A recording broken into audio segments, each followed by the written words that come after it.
Hi, this is Dennis with Second Chance Tackle. Today I get the opportunity to do some exploration and to determine why a reel failed and what it's going to take to repair it. This reel was brought in by Stuart, dropped off at the shop, and he says it's no good. Well, that's a good start in terms of an indication that the reel is not working, but we're going to try and figure out why it's no good and maybe what can be done to restore the reel. This reel is an Ambassador reel. It's a 6600 and it's marketed as the Brute. I'm not quite sure what makes that different, but maybe in the spool piece. But I did go out onto the internet, a site called realschematic.com, and I pulled the schematic for it, and it pretty much has the same setup that most of the C-Series reels have. And this one just... Now I think what I'm feeling here is that the spool is not releasing.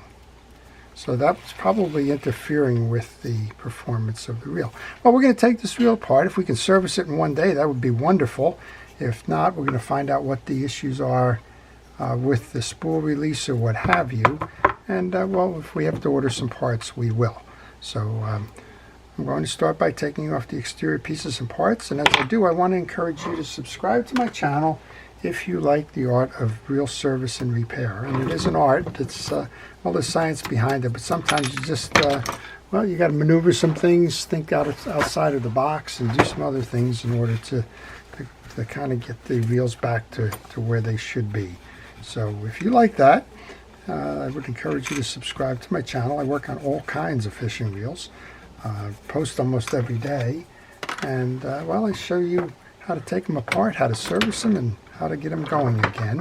And if they fail and they can't be serviced, well, they're lessons learned. I call those tuition reels, and tuition reels are there to teach you a lesson.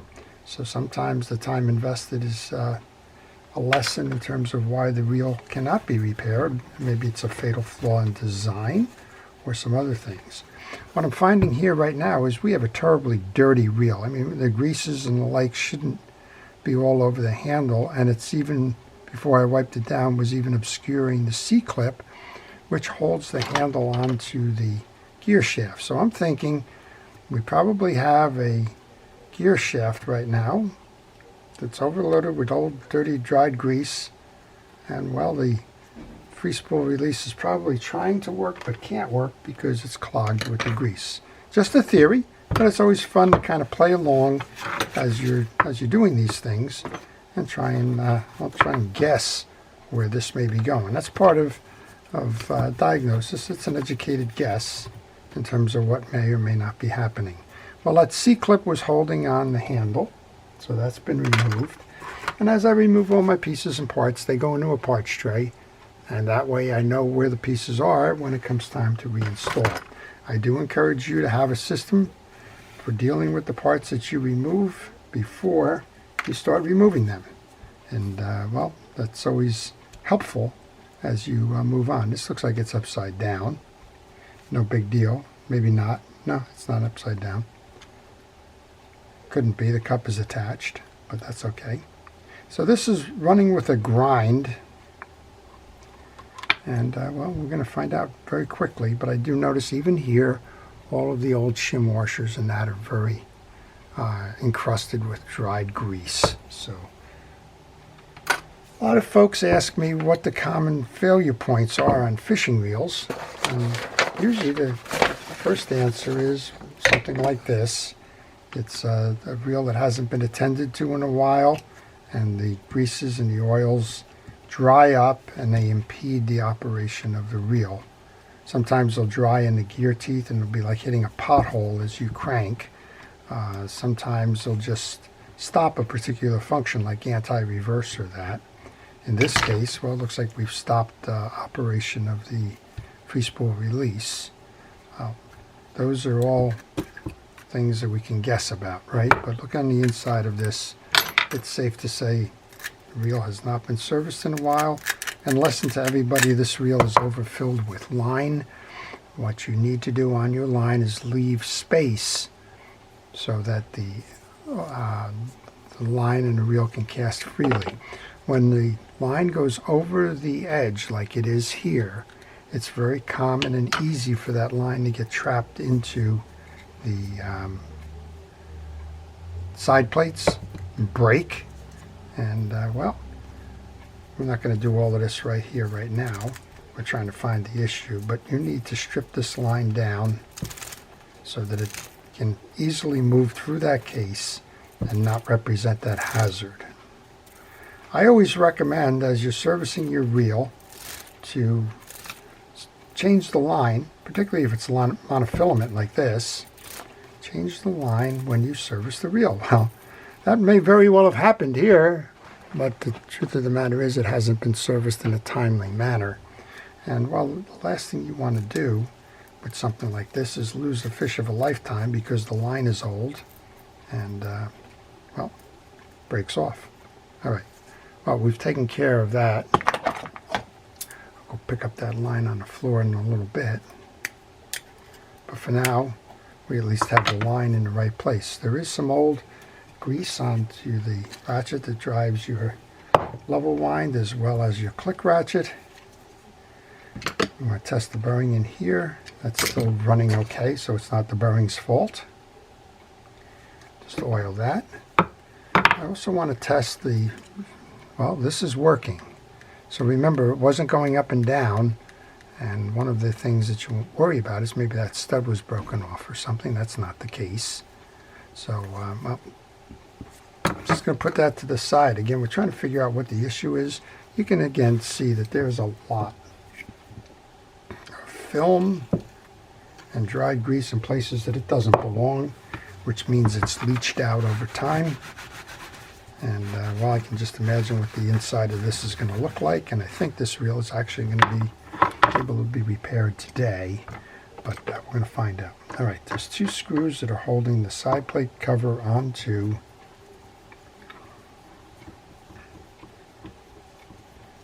the back plate. And I neglected to note that when we did take this out, the spool shaft came out. That's okay, just wipe it down. You can put a little bit of grease on it. Don't put a lot on there. You'll have the same situation probably that we have right now. And let's just reinstall that, get that out of the way, spin it. We also should be able to remove this piece too.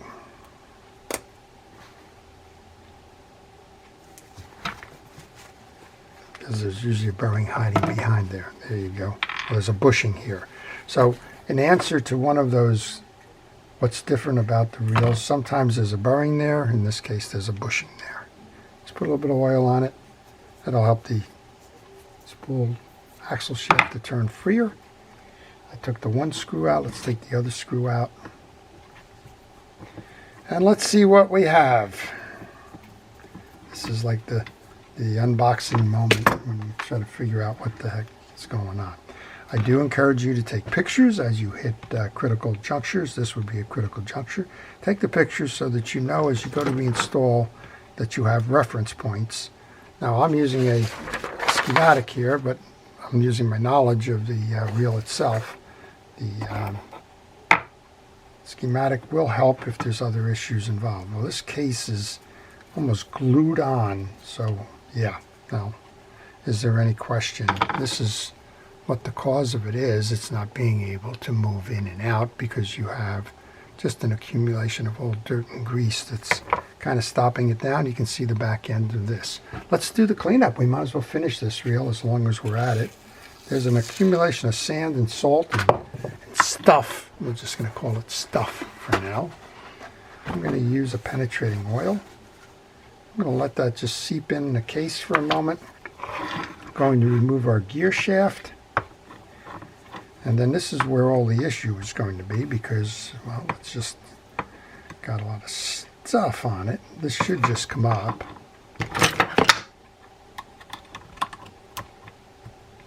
You just want to be careful not to break off the mounting clips. There we go. This is a tensioner spring.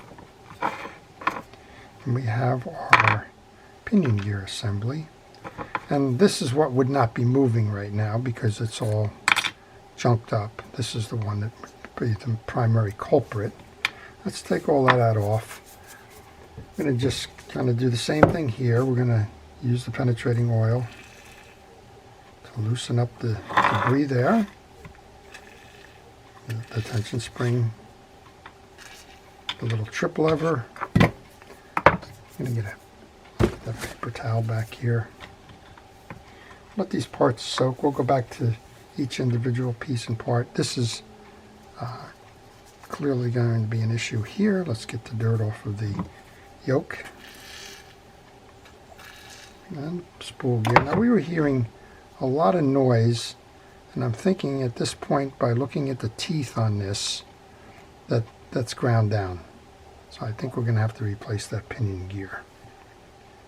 So we might as well look on the other side. We've got a gear stack here, 2 tension washers, a big spacer, and the gear stack itself, the drag washers, the anti-reverse dog and rotor. We'll clean those up in a little bit. What I want to do right now is I'm just going to shut off the camera, see if I might happen to have one of those pinion gears, because this one is well worn. Okay, so I checked and I do not have that particular version of the pinion gear, so we're going to have to go order one of those. And frequently I get asked, where can you order those pieces and parts from? Well, there's 2 very dependable groups. One of them is Dave's Rod and Reel Parts down in Tampa, sometimes known as Platinum Parts. And the other one is Southwestern Parts in Dallas, Texas. And both of those are very good. You can also use e-replacement parts as a source for that. If you go to e-replacement parts, they do all kinds of parts. Lawnmowers, dishwashers, everything, in addition to fishing reels. So it always helps for you to have the part number, and you can get that part number off of the schematic before you go ordering. Otherwise, that search site is very cumbersome, and well, it gets frustrating from time to time if you're trying to search. Okay, we're going to just clean this up. We're going to try and do our best to put this back together again, make sure that that release function works. And then we're going to have to set it aside while we wait for the replacement pinion gear. I trust that the part will be available, but you never know. All right. That penetrating oil has been sitting for a while. Now it wipes off nice and easily. Stuart did mention that he thought that the reels may need drag washers as well. So we're going to check that drag stack, and we will order those. My source for ordering drag washers for these generally are those same 2, but you can also order them from smoothdrag.com. Dawn at Smooth Drag is very dependable, and well, you can get the Carbon Tex upgrades if that's something you were looking for. All right, let's put this. Let's just take a check here on these drag washers. Yeah, they're pretty shiny and worn. I'm going to get a replacement set for these. They seem past life. Okay. We can clean these. This is your click ratchet and your anti-reverse. This is the only anti-reverse in the reel. It's the old-fashioned forked dog, which has a slot on each side, or finger on each side. Slot in the middle. The slot divides the ratchet. Place that back on. That dog is going to go over this stud here, just like that. And I'm just going to put the drag stack back on. Oh, let's go ahead and take the faulty pinion gear. Look for the ramp side. There's a side that has a slope on it. That's going to face inward towards the spool. find that. The slot on the pinion gear faces the spool. So slot and ramp side are the same. Bring the assembly over.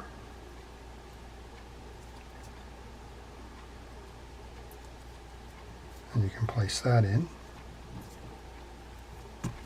like that. Then we need to put the two of these in. We could have done this before. This is your extension arm. This is your jack, which will go under. I guess we probably should have done that before. It's okay. It'll go under like this. That's your trip mechanism. Push down on that. Now we can put our main gear in. And I'm doing this more to just keep the pieces and parts together now than anything else, because I know I have to replace that pinion gear. Alright, that goes in, the cap washer goes in, a little spacer goes in, the two little tension washers go on. So if nothing else, what we've done is we've cleaned and prepped this reel, at least on the gear side, for the return of the pinion gear. And well, we'll set it aside until hopefully the parts are available first. And then secondly, what we want to make sure of is that we complete the work when that's done. All right, all of this should be in place right now. This is the tensioner that goes on next. One of these forks goes on each side of the yoke.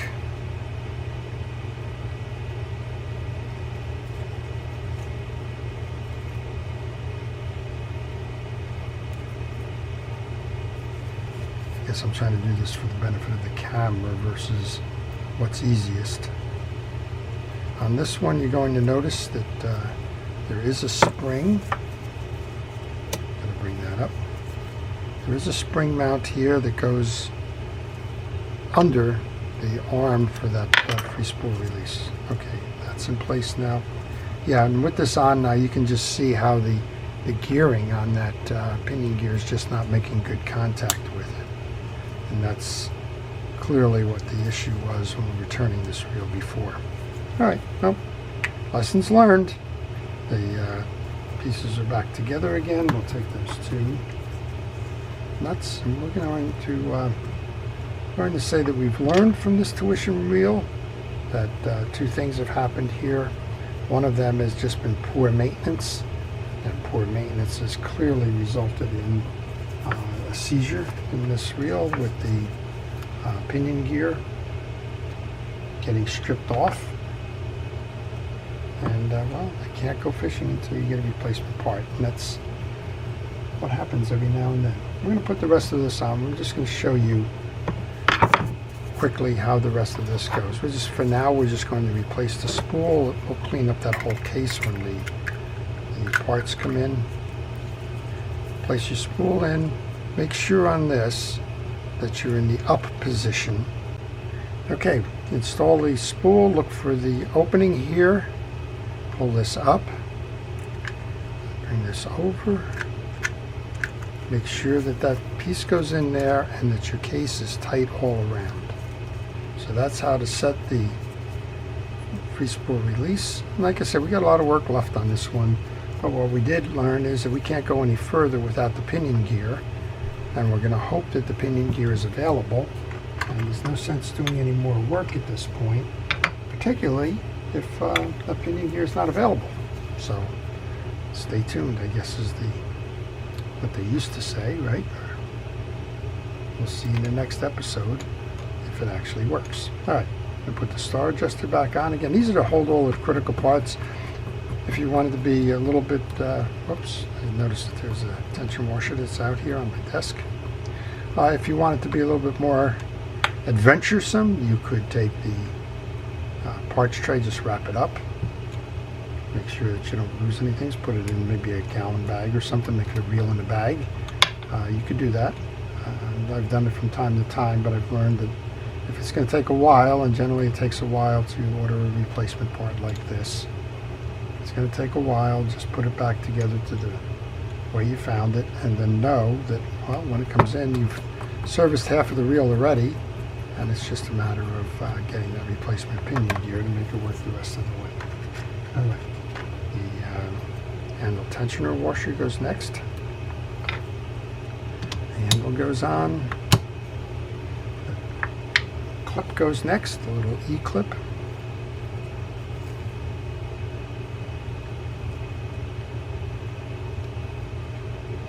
Most of the time you can get these in with some finger pressure once it's mounted into the slot.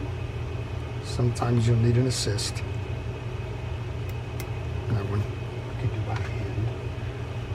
Let's do our handle nut cap. Thread these by hand so that you have it going on square. In this case, it's not going on square. There we go. And then you can tighten that down. And I'm not going to, again, we're not going to go crazy here because we know we have to take it apart again. Just get the cap back in place. I missed by a little bit. You can fix that simply by grabbing what's left of that nut cap and turning it. Generally speaking, if the flat or the point is headed right at the tie-down hole, it works. There you go. All right. So we know we need a pinion gear. Let's just see if the pinion gear is doing enough to break this up. And it's not. So for now we're stuck. And we'll go order that pinion gear and make this reel work like new. Well, I hope you've enjoyed that. It's kind of been a crazy little tuition reel exercise, but it certainly has been one that we've learned from. Before I leave, I want to thank our first responders, police, fire, rescue, EMTs, everybody that's involved in keeping the public safe for all of their efforts and dedication and service. And to everybody, these are lessons learned. Keep your reels serviced. Get it on a regular schedule, and well, you'll be able to fish with those reels for a long time. Don't take care of them, well, either the line's going to lose a fish, or the reel is going to, well, in this case, just wear down prematurely, and that's going to be an issue for everybody. All right, this is Dennis with Second Chance Tackle, wishing everybody a great day.